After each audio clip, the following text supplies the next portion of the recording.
بعض بات آدمی کسی اور کو بھی اس میں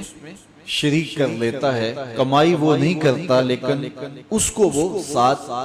اخراجات میں شریک کرتا ہے۔ اس کی ایک عمدہ مثال حضور کے زمانے میں اس طرح پیش آئی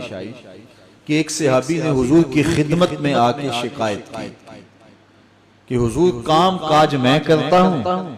اور یہ جو میرا بھائی ہے یہ کام کاج نہیں کرتا، گھر سے اٹھ کے آپ کے پاس آ جاتا ہے اور صفحہ کے چبوترے پہ بیٹھا رہتا ہے اور آپ سے باتیں سنتا رہتا ہے اور حدیثیں یاد کرتا رہتا ہے، تو اس کو بھی چاہیے نا کہ میرے ساتھ کچھ وقت دے اور میری کاروبار میں مدد کروائے۔ اللہ اکبر! تو اس نے حضور سے یہ شکایت کیا کہ اپنے بھائی کی، تو حضور نے ارشاد فرمایا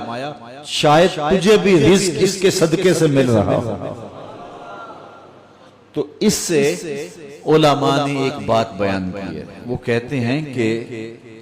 یہ جو طلبائے دین ہوتے ہیں اپنے رزق میں ان کا حصہ شامل کر لو، ہو سکے تو